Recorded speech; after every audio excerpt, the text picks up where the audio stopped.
Donc je suis Zoé Joly-Claire, je suis artiste plasticienne. Je suis basée sur Strasbourg, j'ai mon atelier là-bas. Et au niveau des médiums, je travaille plusieurs médiums comme la céramique, le textile, le verre, la photographie. Et je suis plutôt dans l'installation, la sculpture voilà, et la photo.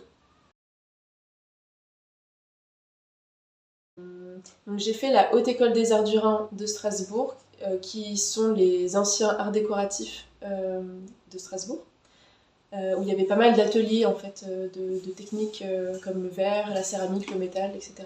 Où j'ai pu apprendre plusieurs techniques. J'ai aussi fait pas mal d'archéologie en amatrice. Donc j'ai fait quelques fouilles. J'ai été apprendre un petit peu à faire des post-fouilles voilà, dans une association d'archéologie. J'ai pu un peu m'initier aussi à la céramologie, ce genre de choses, qui a beaucoup influencé mon travail.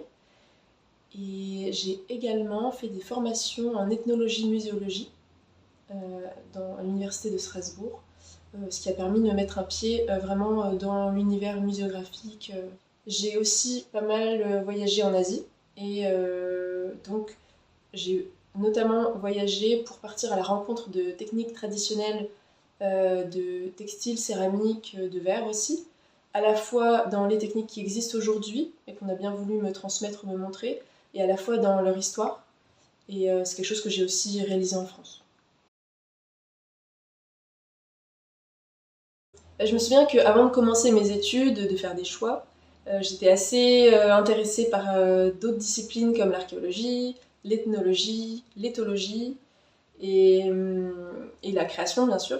Et en fait, je me suis rendu compte que toutes ces disciplines ne menaient pas à beaucoup de finances. Donc je me suis dit autant être artiste pour avoir une liberté et aussi pouvoir en fait euh, aller vers ces disciplines-là d'une autre manière, travailler avec des gens qui ont vraiment fait leur métier dans ces disciplines, collaborer avec eux pour faire des créations. En fait, ça me donne une vraie liberté de transdisciplinaire, on va dire. Je crois que c'est une des raisons ouais, pour lesquelles j'ai choisi ça. Alors d'abord, je dirais que dans mon travail artistique, je vais vraiment puiser dans une grande expérimentation de la matière. C'est un peu la base.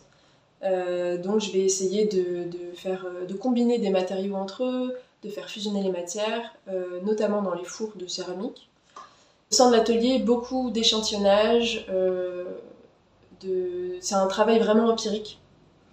En fait, je vais beaucoup m'inspirer de techniques ancestrales, traditionnelles, pour les apprivoiser, ou parfois même réinventer mes propres techniques de création, vraiment avec beaucoup d'intuition. Donc c'est vraiment voilà, ce qui m'anime dans ma démarche. Dans mes thématiques de manière générale, je dirais que c'est vraiment comment je tisse des liens avec mon milieu de vie. Donc ça me fait penser à un poème de Suzanne Sachs qui parle de son réseau. C'est vraiment quel est mon réseau, que ce soit avec le vivant, le non-vivant, l'énergie, la mémoire des lieux, des choses, etc. Enfin, c'est vraiment comment, à travers les objets, à travers les matières, j'arrive à m'ancrer dans mon milieu. Et notamment, du coup, avec un fort lien avec l'histoire, l'archéologie, comment on arrive à... Enfin, comment on se situe aujourd'hui dans notre monde contemporain par rapport à l'histoire, par rapport à ces matières qui parlent de, de leur mémoire. Par exemple, je travaille beaucoup en fait aussi avec les éléments de la Terre, donc soit le feu, l'eau, la terre, enfin ces éléments-là. Et en fait, tout ce réseau que je tisse autour de moi, ils deviennent aussi acteurs de mes créations. Donc c'est un peu moitié-moitié moi qui vais décider, faire des choix, et moitié c'est ce réseau qui va lui-même agir, être acteur et construire la forme et l'identité des pièces. Donc par exemple, il y a des pièces que j'ai faites où je vais enterrer mes draps dans la terre pendant plusieurs mois, donc la terre, la pluie, etc. vont désagréger les tissus. Et à un moment donné, je vais venir avec, encore une fois, des gestes d'archéologue, retirer le tissu, le réépingler comme une restauratrice textile sur des planches de bois, etc. Donc il y a ces gestes vraiment de fouille, de résurgence aussi, qui apparaissent régulièrement. Le feu a aussi une grande importance où je vais venir brûler des objets, que ce soit pour brûler des mémoires ou pour reconstruire des identités d'objets. Je pense notamment à un travail de verre que j'ai fait en fait, je récupère des verreries abandonnées de familles.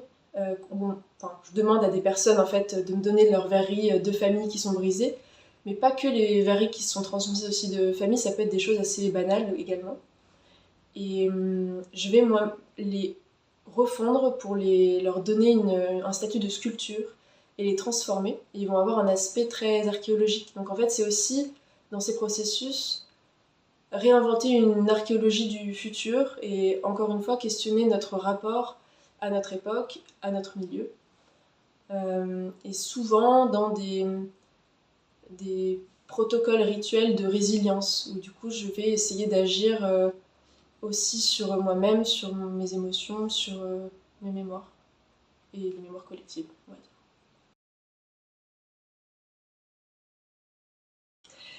Donc oui, j'ai été retenue pour cette résidence à Meymac, où je vais collaborer avec deux archéo-verriers qui sont Chloé et François, donc, du collectif des Infondus.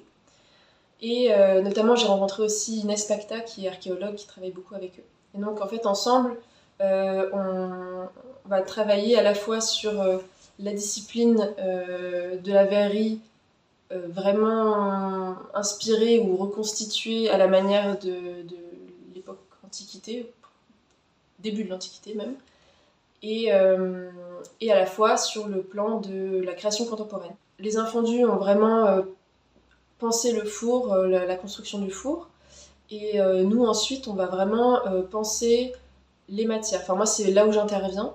Je vais essayer de réfléchir la matière du verre et notamment son opacité, ses couleurs, ses textures. Je vais faire des mélanges en fait, pareil encore une fois avec des éléments que je collecte, des oxydes aussi de minéraux et de métaux que je vais ajouter au verre concassé pour créer des nouvelles pâtes, des nouvelles matières et voir, essayer vraiment de comprendre comment elles se fusionnent, comment elles interagissent, etc. Donc il y a quelques mois, j'avais fait des premiers tests de travail de la pâte du verre. Donc c'est pas la pâte de verre, hein, c'est vraiment la texture du verre. Et donc j'étais venue ajouter divers matériaux comme des oxydes et autres. En gros, je cherchais à travailler la couleur du verre et la texture du verre. Donc ça donne des choses un peu comme ça. J'ai mélangé le verre, enfin là en l'occurrence c'est du cristal, avec les techniques d'émail qu'on utilise en céramique. Et notamment les oxydes en fait, de minéraux et les oxydes de métaux. Et en fait il se trouve là, en étudiant un petit peu l'histoire du verre, que c'était en fait, typiquement les ingrédients qui étaient utilisés dans la coloration des verres à l'époque antique notamment. Enfin, en fait c'est les ingrédients les plus basiques qu'on puisse utiliser. Donc par exemple, il y a l'oxyde de manganèse, l'oxyde de cobalt, des choses comme ça, qu'on va venir rajouter à différents dosages pour venir colorer les pâtes. Et parfois, je mélange carrément avec des émaux de céramique, en fait, puisque l'émail de céramique, c'est du verre. Donc en fait, l'idée, c'est de partir de ces recettes d'émail pour les transférer dans le verre soufflé, ou la pâte de verre. Et du coup, je teste également avec des matériaux que je récupère. Donc, par exemple, ça, c'est de la rouille pour la concasser en poudre très fine que je vais ensuite tamiser et que je viendrai mélanger avec les verreries, des bouts de verre concassés qui feront un mélange dans des creusets. Donc, avec l'expérience technique de Chloé et de François, on va essayer de réaliser des formes matiérées soufflé, en verre soufflé. Donc là, ce que je suis en train de faire, c'est de faire des moules pour échantillonner les matières de verre que je vais travailler. Donc un peu avec les mêmes techniques que ce que j'ai fait ici. C'est vraiment dans les bases de mes techniques de travail où tout ce que je fais, je vais essayer de le référencer et de le dégrader en plusieurs échantillons. Donc voilà, donc en fait là ça va être des cônes, ce ne sera pas des sortes de demi-sphères, ce sera des cônes, des mixtures que je vais travailler pour voir qu'est-ce qui marche ou pas, qu'est-ce qui me plaît le plus ou pas. Et donc voilà, c'est numéroté, etc. pour que j'ai une archive papier des recettes que je vais tester au soufflage et en pâte de verre. On va aussi tester une technique qui, moi, me plaît beaucoup, me parle beaucoup, qui est une technique proto-historique, qui est du moulage sur noyau d'argile. En fait, je viens appliquer un mélange, donc là, en l'occurrence, à base d'argile, de crottin de cheval et de sable, au bout d'une tige de métal, et on va venir cueillir le verre dans les creusets pour en construire la forme extérieure. Et ensuite, quand le verre aura recuit, refroidi, on va venir gratter l'argile à l'intérieur pour avoir le contenant. Donc là, par exemple, j'ai été chercher des terres dans les tourbières, terres argileuses ou un peu argileuses, pour ensuite fabriquer des... Alors là, c'est pas la même terre, mais j'en ai fait avec les terres qui sont en train de cuire.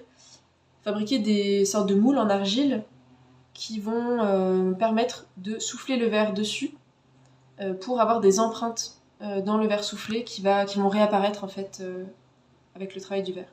Donc en fait, j'ai fait des petits objets en cire, comme ça, qui sont les positifs de ce que j'aimerais en verre. Ensuite, je les ai couverts de plâtre, donc j'ai fabriqué un moule autour, avec une réserve. Et là, maintenant, je dessire, donc j'enlève la cire, qui avec la vapeur d'eau se retire du moule. Et ensuite, on obtient un moule creux qui, du coup, va pouvoir contenir l'empreinte du verre. Donc, on mettra le verre à l'intérieur. Et pendant la cuisson, en fait, le verre va prendre l'empreinte. Et après refroidissement et recuisson, enfin recuisson et refroidissement, on va pouvoir casser le moule et récupérer la forme en verre. Donc ça, c'est la méthode de la pâte de verre un peu classique. Donc je vais tester quelques exemples pendant les cuissons avec les infondus.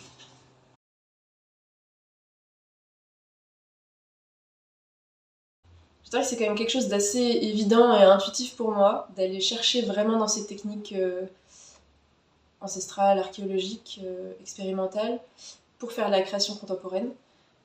C'est comme si j'allais chercher un peu à l'essence de ce que c'est qu'être un humain, humaine, enfin, d'essayer d'aller au plus primitif de la création.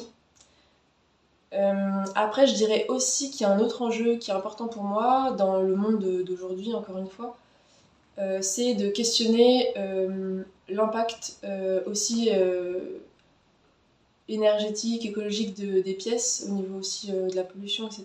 Et donc c'est questionner le renouvellement des matières, la manière et les techniques de création avec lesquelles on transforme ces matières, pour essayer d'aller vers quelque chose, on peut dire de la création décroissante aussi, enfin en tout cas d'avoir conscience de ce qu'on fait, même si bon, bah, des fois on fait aussi comme on peut pour créer, mais en tout cas moi c'est un sujet qui m'intéresse vraiment, et grâce à ces techniques souvent extrêmement vieilles, où il y a très peu de matériaux transformés en fait, on peut vraiment accéder à quelque chose qui me paraît plus logique en tout cas.